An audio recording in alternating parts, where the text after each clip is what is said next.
सोनल की भाभी सोनल को 4 बार फ़ोन कर चुकी थी, पर सोनल फ़ोन ही रिसीव नहीं कर रही थी। बाद में जब सोनल किचन से बाहर आई तो देखा उसकी भाभी की 4 मिस कॉल्स हैं लगातार। यह देखकर वह घबरा गई, क्योंकि उसकी भाभी को पता होता है कि अगर सोनल 2 बार में फ़ोन नहीं उठाती है तो उसका मतलब यही है कि वह अपने काम में व्यस्त है और या फिर फ़ोन दूर है। अब सोनल का मन घबरा रहा था, क्योंकि भाभी के 4 फ़ोन लगातार आने से उसे टेंशन हो गई थी, क्योंकि सोनल की मम्मी की तबीयत इन दिनों ठीक नहीं चल रही थी। अभी 2 दिन पहले ही सोनल अपनी मम्मी से मायके में मिलकर आई थी। फिर भी सोनल ने हिम्मत करते हुए अपनी भाभी को फ़ोन लगाया और फ़ोन जैसे ही भाभी ने उठाया तो सोनल को रोते हुए कहा, दीदी मम्मी जी हमें छोड़कर चली गईं।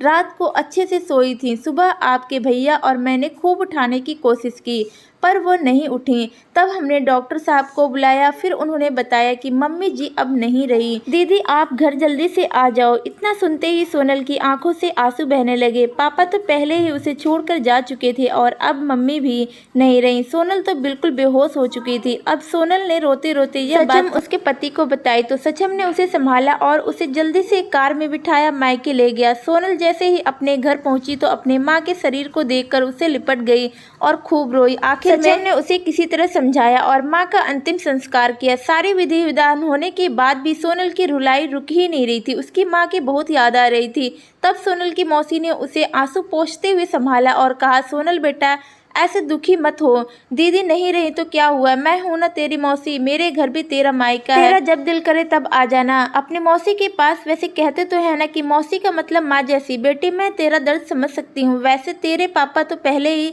तुझे छोड़कर जा चुके हैं और आज दीदी भी चली गई। कहते हैं ना कि माँ के जाने के बाद तो लड़कियों का मायका ही छूट जाता है। यह भाभी तो बस दुनिया को दिखाने के लिए नाम का रिश्ता होता है, क्योंकि मायका तो माँ से ही होता है। सोनल भी मन ही मन सोचने लगी कि शायद मासी ठीक ही तो कह रही हैं, और वह मौसी से लिपटकर जोर जोर से रोने लगी और कहने लगी कि मासी मेरा भी अब मायका नहीं रहा।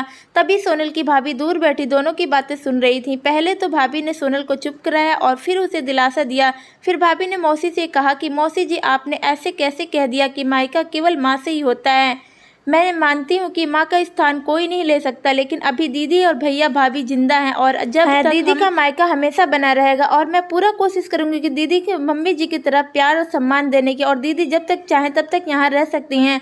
यह घर कल भी उनका था और आज भी उनका है और कल भी रहेगा। मौसी जी मैं एक बेटी हूँ और मेरा भी मायका है, और मैं भी अच्छी से जानती हूँ हम बेटियों के लिए मायका कितना महत्वपूर्ण होता है। मौसी जी आप दीदी जी को अपने घर की ज़रूर बुलाइए, पर उन्हें अपने भैया भाभी से दूर बिल्कुल भी मत करिए। तभी मौसी ने कहा, बहू आज के ज़माने में तेरी जैसी सोच रखने वाली भाभी बहुत कम मिलती हैं। मुझे माफ़ कर दे, मैंने सोनल को गलत राह दिखाई।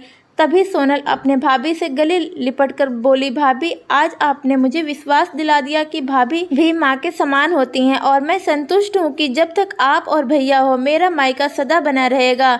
और किसी ने कहा है ना कि भाभी माँ के समान होती हैं, आज आपने मुझे इस बात का विश्वास भी दिला दिया है। तो दोस्तों आज की कहानी आपको कैसी लगी कमेंट के माध्यम से ज़रूर बताएं।